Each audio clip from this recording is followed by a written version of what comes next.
Hello, good afternoon, and a very warmest of welcomes indeed to today's iOB business webinar. It's an absolute pleasure to have you on here. My name is Ben, and I'm the resident business coach here at iOB Business, and I will be the one taking you through today's webinar presentation. Okay, so welcome to those of you just joining us now. It's a pleasure to have you on here. We're just approaching the 2 o'clock mark, so when we get to 2 o'clock, we will kick off for today's session. Okay, so for those of you that are joining us for the first time, a little bit about how these webinars run, just so that you can get the most from today's webinar session. Okay, so as we go throughout today's webinar, we are going to cover 3 core topics, as we always do. Now, in between each of these three core topics, we will take a brief pause to give you the opportunity to ask any questions or indeed jot down any notes that you may wish to take as well. So if you do have any questions, please do feel free to ask them. You can ask them during these pauses, but you can also ask them at any point throughout today's webinar, and I'll get them for you during the Q&A session at the end of today's webinar. Okay, so as we're going through, if you do have any questions, please don't hesitate to ask them, and indeed make sure that you are jotting down as many notes as you wish. Don't worry, you will not fall behind or get lost in today's webinar, because we'll make sure that we have plenty of breaks and make sure that you can catch up on that as well. Okay, so as we're approaching the 2 o'clock mark, let's get the camera switched off and let's get the presentation up on screen for you there. All right, perfect. So getting started then for today's webinar session. Now, if I could just ask a quick question before we get kicked off, can you hear my voice okay? And can you see the presentation up on screen okay? Once I get the A-OK thumbs up for that, then I will know that we're ready to rock for today's session and we'll get kicked off. Okay, so you should be able to see the presentation up on screen. You should be able to hear my voice okay. You should no longer be able to see my face. So can your business run without you? That's the topic of today's conversation. That is what you should see up on your screen just now. Perfect. Amazing. Okay, thank you so much. Thumbs up. Yes, awesome. Ready to rock. Okay, cool. So again, not that we expect to have any technical difficulties, but if we do, or if you do, please let us know and we'll do what we can to get you back online and back in the webinar. Okay, as I say, not happened yet, so fingers crossed it won't happen today either. Okay, but if it does, just let us know and we'll see what we can do to help. All right, so can your business run without you then? Let's get kicked off for today's session. Your presenter today is myself. My name is Ben and I'm a business coach. I specialize in working with small businesses, just like many of the people on here today, to help them achieve stability and growth throughout their business life. Okay, it's an absolute pleasure. It's a genuine joy to be on here, and I'm very much looking forward to presenting today's session to you. Now, let's get into it. What we're talking about today on today's session: discussion points. Okay, number 1, you are the leader. So we're talking about the concept of, can your business run without you? Okay, and this is something that we're going to talk about today, something that we're going to hopefully gain a lot of clarity on by the end of today's session. So number 2, if time is an issue, you have options. Okay, and number 3, build your systems, they will build your business. Okay, so we're going to talk through each 3 of these topics in detail, make sure that we get a good amount of time on each, and hopefully learn an awful lot through today's session. Okay, beginning with topic number 1, you are the leader. Okay, so what do we mean by this? Well, first things first, a great leader always leads from the front. Okay, now this is something that we need to be talking about in business. Okay, if you expect somebody to do something for you, with you, around you, you need to also be willing to do that thing yourself. Okay, so there's a very, very good, very, very old saying that really encompasses this whole theory. Do not ask someone to do something that you would not be willing to do yourself. Okay, now it doesn't necessarily mean that somebody wouldn't be able to come in and do it better than you, or somebody could take care of something a little better than you could. Okay, that's absolutely fine. But what we need to look at here is, do not ask someone to do something that you would not be willing to do yourself. Now, a great concept around this is, let's take something like sales in, for example. Okay, we're thinking about sales, talking about sales. Somebody comes in to work for your business, okay, work with you in your business, and you ask them to do 50 sales calls a day. You say, look, I want you to essentially find a bunch of businesses and I want you to give them all calls. And I want you to introduce yourself, introduce the company, and let them know what we can do for them. Okay, now it would only be reasonable of you to ask this person to do that if you would yourself be willing to get on the phone and make those 50 calls yourself. Okay, the reason that you ask somebody else to do it is not because you don't want to do it. Okay, the reason that you ask somebody else to do it is because A, they might be better at it than you might be if they're a more experienced salesperson, and number 2, what we're looking at here is time. Okay, can they help you save time?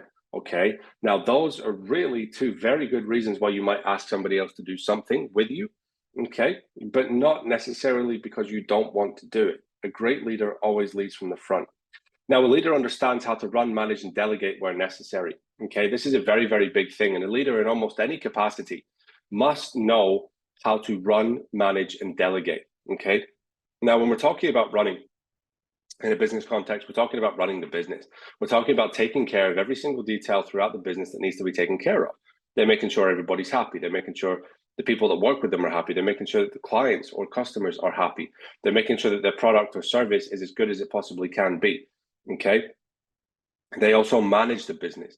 Okay. They manage the components moving around the business, the workloads, the projects, anything that's going on within the business. They make sure that things are getting done on time, things are getting done well. Okay. And nothing is being missed or forgotten. And delegation, this is a very, very unique skill. Okay. And once again, I circle back to the reference of we don't just ask somebody to do something because we don't want to do it ourselves. We ask somebody to do something because they could be better at doing it than we could be, or they can save significant time by helping us with that task. Okay. They can save significant amounts of our time. Okay. Now, as the leader of the business, your time is extraordinarily important. Now, especially when it comes to delegation, it's very, very important to know who, where, why to delegate to. Okay. So who, okay, we've got to look at who would be the best person to take on this task. Okay. Where in the company is it best suited to be taken? Which department does it suit best? Okay. And the why is, well, why are we doing this? Is it to save time? Is it to increase sales? Is it because they're more skilled in that area than we are? What is it? Okay. And we've got to think about these factors. So a great leader knows to delegate where necessary. They know how to run the business. They know how to manage the business effectively. Okay. So it can be counterproductive to try and do everything yourself, especially if you're not skilled in these areas. Okay. So we're switching now on the same topic, looking at it from a different angle. Okay. The other extreme opposite of something that we're talking about here is trying to do absolutely everything yourself all of the time. What happens in this context is even if you can do something yourself, ask yourself the question, do I? Okay, because I think we can all point out something that we should be doing on a regular basis that for one reason or another we choose not to do. Okay, now maybe it's not an active choice, maybe it's not a conscious choice, but for one reason or another, we're not doing it. Okay, are you looking for those leads in the morning? Are you making those phone calls that you know you should be making? Are you doing those social media posts that you know you should be posting? Okay, if you ask for somebody's help to do these things because you've asked them, and the likelihood is in some capacity you're probably making payment to them, they're going to do this. They're going to fulfill the obligation that they have committed to. Okay. Often when you're the leader, it's your business. If that social media post doesn't get sent out today, okay, never mind, no biggie. Okay. Doesn't get sent out tomorrow either. Okay, still not an issue. And then the day after, the day after, the day after, and very quickly it stops being a habit. Okay. Now habits are something that we can discuss. Some habits are something that are very, very, very productive. Okay. Healthy, positive, productive habits. Okay. But anyway, the point here, if we're looking at getting something done on a regular and consistent basis, we are very, very, very likely to lose that consistency if we miss even a day. Okay. So if we ask somebody else to do it, they will be regular, they will be consistent. Okay. Now, if it gets to the point where you have to check in with them and ask why something's not been done, then potentially it's not the right person for the job. Okay. But in all other regards, it can be very, very counterproductive to try and do everything yourself, especially if you're not skilled in these areas. Okay. There will be people who are better than you in certain niches. Okay. You run your business. That's what you're great at. You're great at running a business. You're great at being a business leader. You're fantastic at doing all of these things that are needed to run a business. Okay. But if you're not so great at advertising, look for help. If you're not so brilliant at sales, look for help. As I say, doesn't mean you're not willing to do it yourself. Okay. What it means is you've recognized the fact that somebody else may be able to do it better, somebody else may be able to do it faster, and somebody else may be able to save you and the company significant amounts of time. Okay. Very, very effective. So, final question for you. How much is your time worth? Okay. Now, this is a very, very important question. And really, the reason I ask this question is because an awful lot of your time on and throughout the business should be spent on income producing tasks. Okay. Often we as business owners, we as business leaders, we spend an awful lot of time doing things that aren't worth a particularly high value. Okay. And what I mean by that is let's look at how much it would cost you to outsource some things. Okay. So if you were doing simple file organization, but you were doing that for an hour. Okay, now let's say that your desktop is really, really messy. It's got loads of files everywhere. You need to clean that up. Okay, now could you ask somebody else to do that for you? Okay, that's just an example. Could you ask somebody else to do that for you, and how much would it cost? Okay, now the hour, 2 hours, 3 hours that you're spending doing that, how much is that going to cost you? Okay, because you might say, well, it's not going to cost me anything. Okay, because it's just my time, right? Now, there's a very, very, very productive theory that I believe in very much, is that your time is worth infinitely more than money. Okay, your time is incredibly important, and you need to value it very, very, very highly. Okay, you look at the way your time is being spent. Okay, how much money are you getting in return for that time? Okay, now how much income is being produced from organizing files? Well, zero. Okay, it's not an income producing task. Now, how much money are you saving yourself for 3 hours work?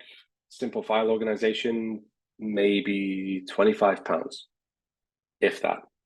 Okay, now the theory here is, can we ask somebody else to do this stuff for us? It needs to be done, but do we need to be the ones doing it? Okay, now what I would love for us to achieve on the end of this topic number one here is understanding the theory that money being saved is not always a good thing. Okay, because in that same 3 hour window, what could you be doing? Could you be on a sales call? Could you be marketing? Could you be looking at leads? Could you be doing anything to generate income for the business? And would you likely generate more income in 3 hours, or at least piece together parts of the puzzle to help you earn infinitely more than £25? Okay, the answer to that is probably yes. So start valuing your time. Outsource things that are taking up a big chunk of your time, and outsource things that you are doing inconsistently if you can. Okay, it's a very, very important skill in business. Now that brings us to the end of topic number one. I'm going to give you a brief moment now to please go ahead, jot down any notes that you may wish to take, and indeed, don't be shy with asking questions. It'll be a pleasure to answer them at the end during the Q&A session, and I'll be right back in just a moment's time for topic number two.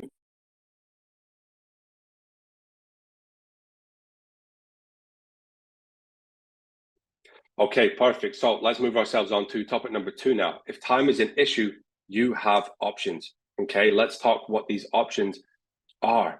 Okay, number one, assign an hourly value to your time. Okay, what do you believe your time to be worth? And this is extremely important in the art of delegation, is establishing what you believe your hourly value to be worth. Okay, and some people struggle to put a number on this, understandably so, because it's very, very difficult to base yourself on this premise and say, well, I'm worth this much. Okay, because how can anybody really put any kind of relative figure on it? Okay, now what we're talking about here is the fact, well, the question, can your business run without you? Okay, so what we have to think about is assigning this hourly value to our time. The reason we do that will become clear throughout the rest of topic number two. Okay, but to get us started, let's have a look at how much money you can earn when you are doing work. Okay, it's a fantastic place to start.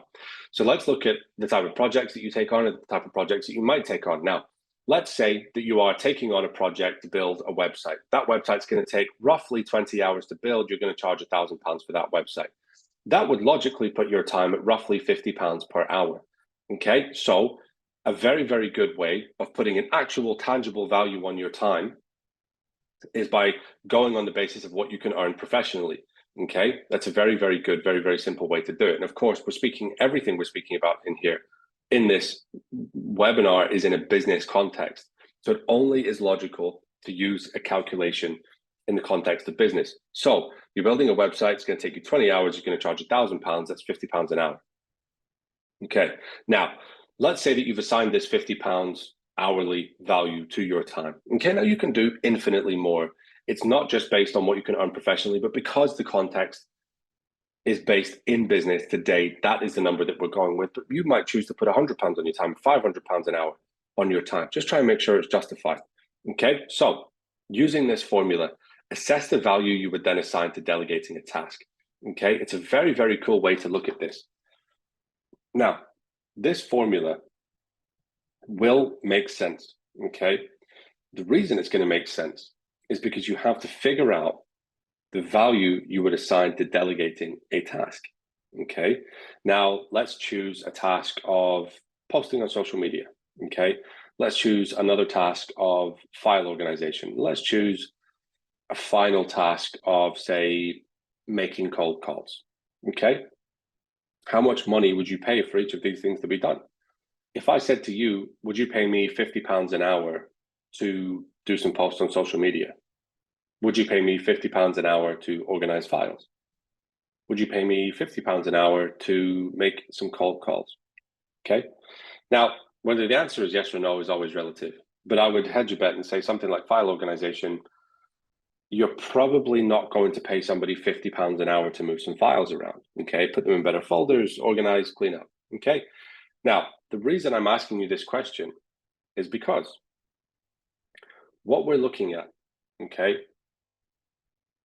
it is very, very important to understand that if you yourself are doing file organization, you are in essence paying £50 an hour to make that happen. Okay, if that is the value of which you can earn per hour, that is what you are essentially paying during your working hours to do this file organization. Okay, that is what you're paying to do posts on social media. That is what you are paying to make cold calls. Now, potentially there's an argument that could be made for social media if somebody's extraordinarily skilled and for, like say the odd Facebook post about your business or whatever.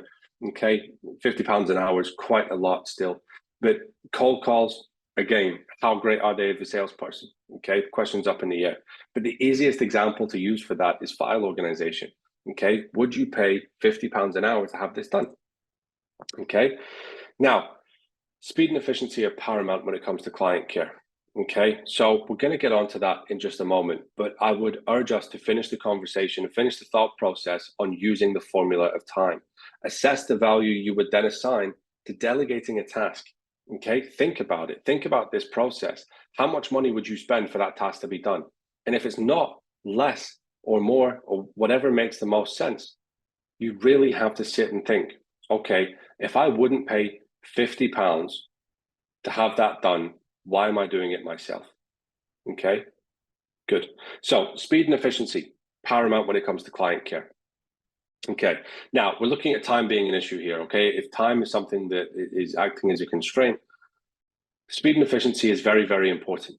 Okay, now clients want things done quickly, they want things done well. Okay, therefore speed and efficiency. Okay, efficiency in some way, shape, or form really can be included in the discussion of quality. Okay, now not always, but in this context it does. They need things done quickly and they need things done to a high level of quality. Okay, so if you are stretching your own time out and out and out and out and out until you eventually have too much going on and too little time to do it, do you think that truthfully you will be able to deliver the absolute optimal results for your clients? It's unlikely. Okay, so you can consider options in the early days such as these.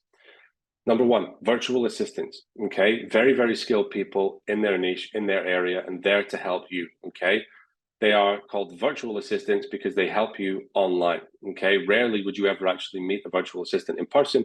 You have a established process of bringing them on board to your business, make sure everything is safe, make sure everything is protected, make sure that anything you don't want to be seen or worked on isn't seen or worked on. Make it clear the tasks that you need done. A virtual assistant can be very, very helpful for this. Freelancers. Okay, freelancers typically exist in maybe different skills, okay, and they come in and they usually help with a specific thing or a specific project you'd like to be done, or they'll just help you take off a little bit of the workload. Okay, so say you're running a busy social media account, they'll come in and they'll start running posts for you, or they'll help you copyright for a project, or they'll do whatever they do that's in their specialty niche and they can help you move along a little bit quicker and get the job done sooner. Okay, sometimes to a higher level as well. You've got external agencies, you've got people to help you with sales, people to help you with marketing, people to help you with whatever you so wish. Okay, now these external agencies, they are other agencies, other businesses. Okay, a freelancer would typically work on their own. A virtual assistant, again, would typically work on their own. External agencies are established businesses that will be more expensive, but probably have a bit more firepower if you need them to help with something. Okay, now these options can help you develop your business even when you're not there. Okay, so if you're going away for a week and you need somebody to be on your emails, virtual assistants. If you're going away for a week and you need to finish a copywriting project, freelancers. If you're going away for a week and you want to make sure that everything is still running very, very efficiently, external agencies. Okay, these options can help you develop your business even when you are not there. So, two things to think about in topic number 2 here. Number one, the hourly value of your time and how much it is costing you to do a task. And number two, any way that you can delegate or outsource that would be suitable for your business, okay, or future business if you're not yet starting one. Okay, so what we'll do now is that brings us to the end of topic number 2. So we'll take another pause, another moment to jot down some notes, and do please ask away. Thank you for the question earlier. Please do feel free to ask away with any more questions that you have on today's session, and I will get them for you during the Q&A session at the end of today's webinar. So now we'll take a brief pause. I'll be right back with you for topic number 3 in just a moment.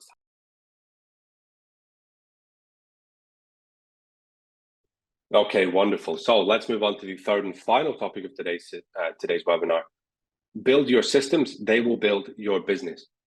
Okay, so we spoke about putting an hourly value on your time. We spoke about physical time constraints. We talked about delegating and outsourcing to other people. Okay, now the final consideration of this is an additional element to delegation: systemization. Okay, a business will struggle to be productive without systems providing infrastructure for the business to run on. Okay, now for some businesses, that's sophisticated CRM systems. For other businesses, it's things like email platforms or email software or invoicing software. But in order for the business to be productive, you must allow these systems to work for your business. Okay, so let's say that you're manually sending out invoices every month, and you're doing this maybe for 2 hours every Friday, or 2 hours at the end of every month or whatever. Use that system to automatically recur with these invoices and automatically flag when payment comes in.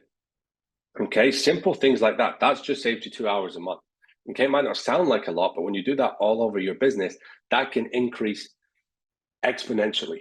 Okay, it is a very, very, very big thing to be aware of in your business. Are there things that you can automate? Are there things that you can do that save you time massively, but still get the same quality of job done? We need to be thinking about this, okay? Because not only can they provide consistency, they can also save you an enormous amount of time. So as a coach, if I say to somebody, what do you spend a lot of your time on? Why are you so busy all the time? Often it's not that they're always busy signing clients and making loads of money. It's that they're busy running the day-to-day factors of their business, a lot of which can be automated. Okay, so the more you document, systemize, and automate, the more you will have and the easier tasks will become. Okay, the more time you will have, Okay, so let's think about documenting, systemizing, and automating. Okay, documenting. What this means is creating something called a standard operating procedure. Okay, typically when we think about documenting in business, this is one of the biggest things that we would go to. Okay, and it's called a standard operating procedure, SOP for short, because it is the standard operating procedure. It is a standard, regular, fixed way of doing something. Okay, it's a process. This is something that we can repeat time and time and time again. Now, the reason that we document this, A, makes it easier for us to remember how we did something if we did it 6 months ago. B, if we solve a big problem that we were kind of really struggling with, then we can document the solution. We can go back and fix the problem if it ever happens again, but we'll do it infinitely more quickly than we would have done the first time around. C, it makes it easier to train people. Okay, we hand them a book of standard operating procedures and we say, hey, this is how we do business here. Okay, there are so many reasons why documenting is a smart idea. Number 2, systemize things. Okay, make sure whatever you do, it works within a system. Sending emails, managing contacts, managing prospects, managing leads. Okay, writing down KPIs, tracking data. Put it all in a system. Okay, it needs to be stored somewhere, and it needs to be stored effectively for easy access. And finally, automation. Okay, make things happen without your involvement. For example, all of your invoices being sent out at the same time, the same date each month for the same amount, if applicable. Okay, automate this. It saves you time. And the more time you have, the easier tasks will become. You'll have more brain space to focus on what you need to actually get done. You'll have more time to have that conversation with that prospect about becoming a client in your business. Okay, meetings won't get pushed so far back because you have time in your calendar. Okay, and don't worry, nobody's going to think that you're not busy. They're just going to think that you are a productive business owner who has time. Okay, now each process in your business should have a standard operating procedure, as we spoke about earlier, assigned to it. Okay, so please make sure the fourth and final component of topic number 3 here, that everything that you do within your business, and start with the most important stuff, okay? Assign it an SOP. Doesn't need to be massive, can just be, between maybe 5 and 10 bullet points on this is how we do this. So if you're writing a bit of copy for the website, or you're creating a brochure, or you're running a client meeting, this is how we do it, okay? And it's bullet pointed lists. So that brings us to the end of today's session. What we'll do very briefly is we'll do a recap. Sorry, not very briefly. In just a moment's time, we'll do a recap on today's session, and then we will delve into the Q&A session for today's webinar. So I'm going to give you a moment to jot down any notes that you may wish to take, and I'll see you again in just a moment's time. All right, fantastic. So let's recap today's webinar presentation then, okay? Number 1, it's your business, you lead it. Remember, the decisions that you make must be your own. You must lead from the front, and never ask anybody to do something that you would not be willing to do yourself. Number 2, spend your time wisely, okay? If you value your own time at £50 per hour, please do not spend that time doing something that you could outsource for, say, £10 an hour, okay? It does not make sense. And finally, systems take care of your business, okay? Document, systemize, automate, all right? 3 key steps in alleviating your time spent in the business. Don't be busy for the sake of being busy, okay? So, as always, a massive thank you for taking the time to join us on today's session. It's been an absolute pleasure speaking to you. If you'd like to talk to a member of our team, you're more than welcome to head over to iob-business.com/talk-to-us. And on here, you can go ahead and book a call at a time that suits you. Okay, so when you do click that link, you will see a calendar pop up like this one. And on there, you can go and select a date and a time that suits you. Okay, now, whilst I leave this up on screen, I'm going to go and grab the questions that I have from you today. So let's see what we have.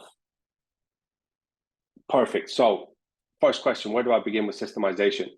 Okay, so systemization, we're talking about here out of the 3 components that we discussed in topic number 3.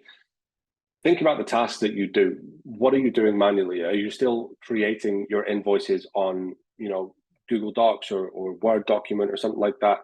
Okay, if you are, look at look at invoicing software and think about how much quicker it could be done for you. Okay, they get sent out in regular templates. They can be sent out at regular times. Think about these tasks that you do all the time. Is there any way that you can manage your contacts better? Is there any way that you can manage your leads, your prospects better? Could you go and have a look at some kind of lead pipeline management software? Okay, stuff like that is a really, really good way to start systemizing. And also have a look at SOPs and start writing down the way that you want business to be done within your business. Okay, awesome question. Thank you for asking. Next question, this is a great one, and I get asked this quite a lot. How do I know that I can trust a virtual assistant, or VA for short, right? So the big thing here is it could take a little bit of training to work with a VA, okay? It could take a little bit of training to get them at least on board with the way that you do business and how you like things done. This is perfectly normal, perfectly reasonable, okay? So give them a little bit of time to get used to the way that you do business.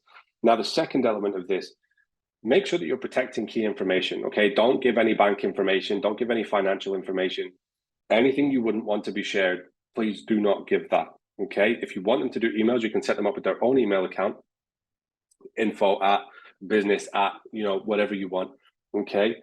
Set them up with their own email account. So even better than if you don't want them having access to your own emails, okay? So just look at things like that. Protect key information, give yourself peace of mind, okay? And the other final component is when it comes to tracking how much, they usually charge by the hour. So ask for a little bit of proof and just do a little bit of evaluation on their work to really figure out, did they actually spend, 3 hours, 4 hours, 10 hours on it, okay?